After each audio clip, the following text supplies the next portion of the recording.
소설 영화관, 구독 좋아요 부탁드립니다. 부탁드립니다.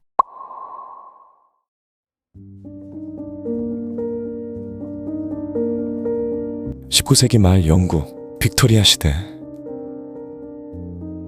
도커스 고모가 세상을 떠나며 연간 700파운드의 연금과 첼시에 위치한 저택을 내게 남긴 그 순간, 나의 인생은 역전되었다.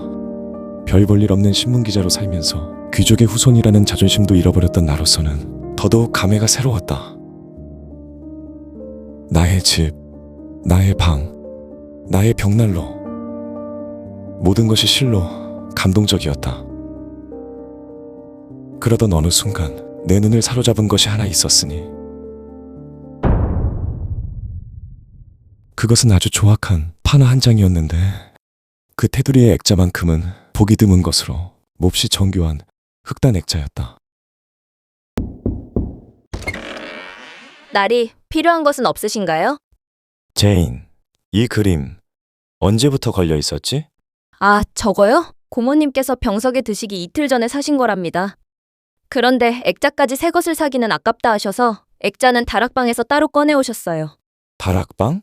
네, 이상한 물건이 많은 곳이에요.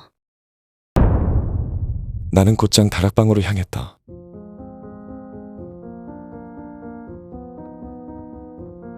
휴, 엄청나군. 하지만 내 당장의 목표는 흑단 액자에 들어있던 원래의 그림이었다. 그만한 액자 속에 들어있던 물건이라면 의외로 거장의 작품이었을지도 모르기 때문이었다. 날이 찾았어요. 엥? 이게 그림?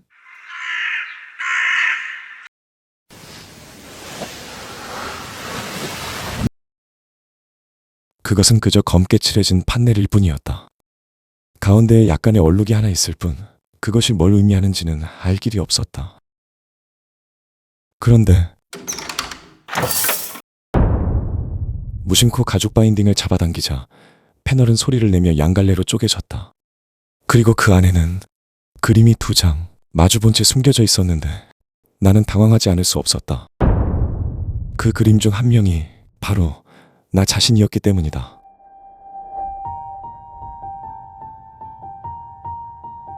그것은 내가 모르는 나였다. 하지만 나는 결코 이런 그림을 그린 적이 없었는데. 세상에, 정말 멋진 그림이네요. 이런 건 대체 언제 또 그리셨던 건가요? 아, 그냥 오래전에 부탁했던 그림이야.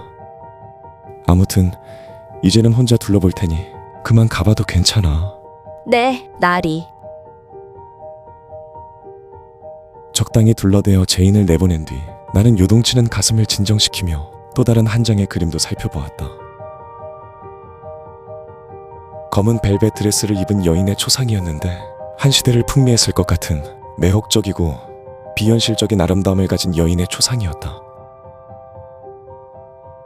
나는 최면에라도 걸린 듯 움직일 수 없었다. 시간의 감각도 잊어버린 채 오직 그녀만을 응시했다. 결국 난 그것을 다시 흑단 액자에 넣고 원래의 벽난로 위에 걸었다. 나와 똑같이 생긴 남자의 초상은 새 액자에 넣고 벽난로 맞은편에 걸어두었다. 왠지 둘은 서로 헤어지면 안 될 것만 같았기 때문이었다.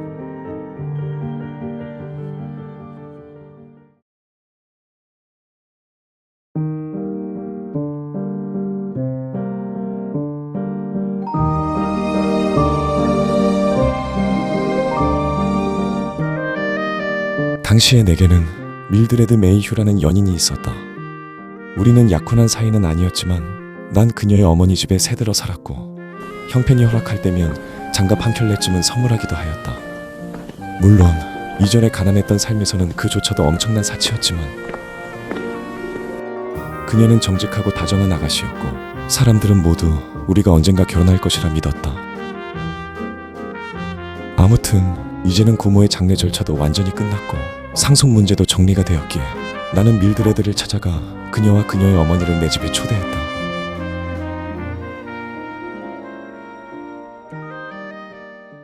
그리하여 집안을 정리하며 손님 맞이를 준비하기 시작하였는데, 그날 밤 나는 또 다시 흑단 액자 속 여인의 눈빛에 사로잡히고 말았다. 왜지? 왜 이리도 가슴이 저리고 눈시울이 뜨거워지는 거지? 다음 순간 나는 자신도 모르게 한마디 내뱉었다.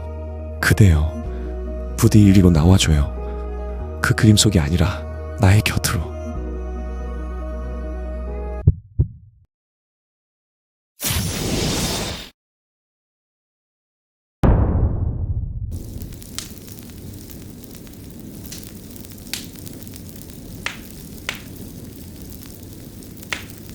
엄밀히 말하면 그것은 공포스러운 순간이었다. 하지만 나는 도망치지 않았다. 몸은 떨렸지만 발은 땅에 못 박힌 듯 버티고 있었다. 드디어 나를 불러주었군요.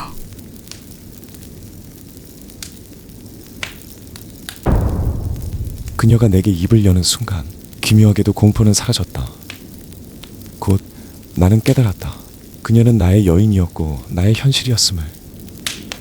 나는 물었다. 우리는 처음 만난 게 아니죠? 그럼요. 낯선 이가 아니에요.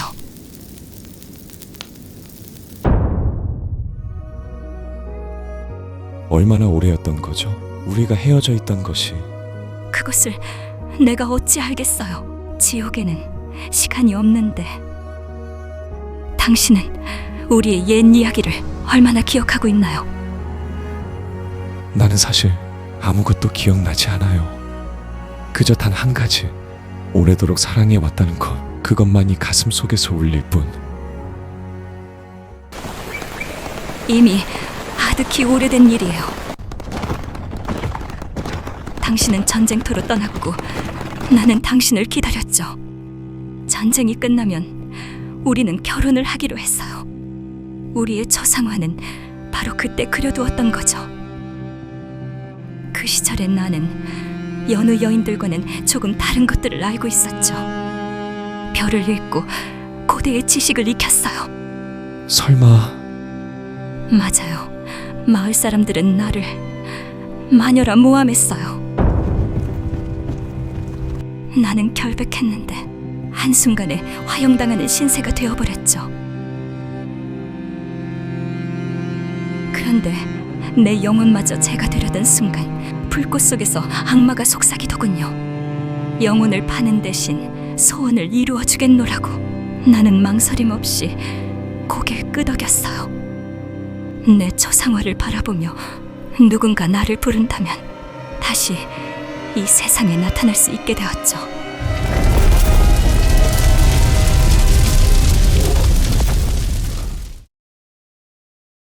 난 당신이 전쟁에서 돌아와 나를 불러주기만을 기다렸어요.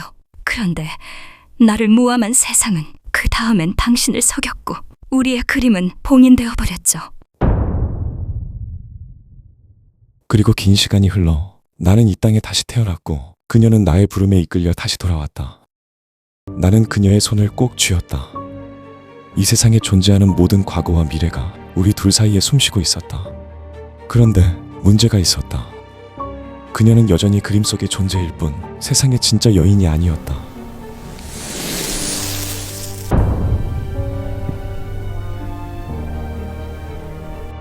내 사랑, 완벽한 인간으로 돌아올 수는 없는 건가요? 그건 그렇게 하기 위해서는 조건이 있어요. 뭐죠? 당신도 영혼을 내어주어야만 해요. 그거면 됩니까? 내 영혼을 포기하면 그것만으로도 당신과 내가 함께 이 땅을 걷고 함께 잠들고 함께 늙어갈 수 있는 겁니까? 하하, 별것도 아니군요. 당신과 함께라면 그 끝이 지옥인데 그게 무슨 문제가 되겠습니까? 내 사랑. 내 사랑.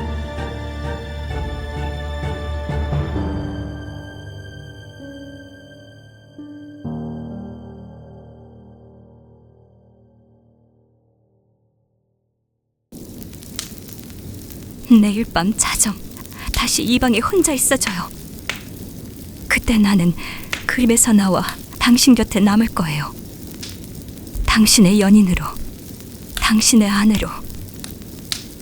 내일 밤 자정. 나는 비틀거리며 방을 나와 침실로 올라갔다. 다시 깨어났을 때에는 이미 정오가 지나 있었다. 그리고 그제야 밀드레드와 그녀의 어머니가 오후에 방문하기로 했던 약속이 떠올랐다. 그 사실은 이제 내게는 진정 악몽으로만 느껴졌다.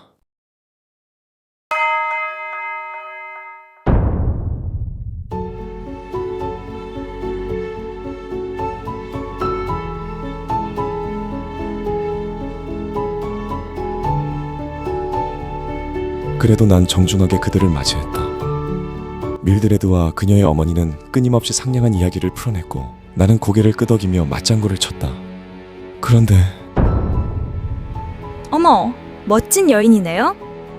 혹시 옛날 애인이라거나 그런 것은 아니겠죠? 데비 뉴씨. 그리고 보니 내가 앉은 의자가 바로 저 의자네요. 어때요? 나도 모델 한번 해볼까요?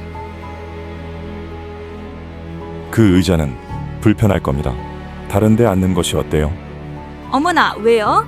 혹시 여기에 무슨 마법이라도 걸려있나요?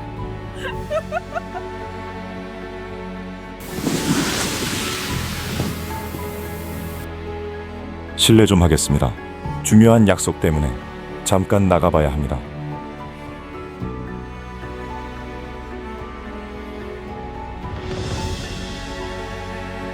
회색빛 안개가 드리운 거리로 나와 그녀를 다시 떠올렸다. 그녀의 눈빛, 그녀의 손길, 그녀와의 입맞춤. 나는 몇 시간이고 거리를 거닐었다. 계절의 냉기가 옷깃 사이로 스며들었지만 마음은 도리어 뜨겁게 타올랐다. 그리고 내일 자정 다시 그녀를 만날 수 있다는 약속, 그 외의 모든 것은 망각 속에 던졌다. 나는 그 밤을 향해 걸었고 그녀만을 바라보았다. 어느새 시계탑이 11시를 울렸고 나는 다시 집으로 방향을 바꾸었다. 그런데 나의 집이 불타고 있었다.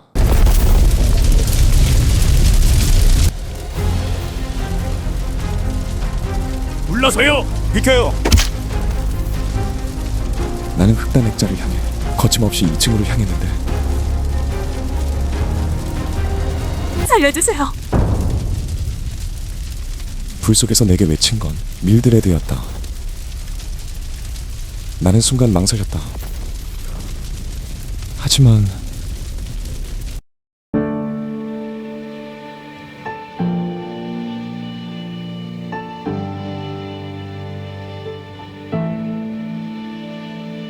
Far in the distance, there's a promise. It seems far in the distance. I put it on the altar, though it was mine.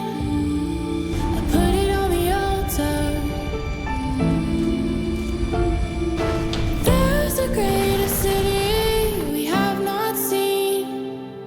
We're all waiting in the in-between. We're all seeking a homeland. We're all seeking a homeland. We're all seeking a homeland. We're all seeking a 촛불을 관리하는 하녀가 부주의했다는군. 그래도 다행이야. 가구도 물건도 모두 보험이 되어 있었잖아. 다행? 하하하. 나는 그녀를 잃었다. 세상에서 단 하나뿐인 나의 진실을. 그녀가 없는 세상 따위 내게는 고통으로 가득 찬 악몽일 뿐인데 그 악몽 속에서 나는 그저 흘러가듯 결혼을 하고 살이 찌고 늙어갔다.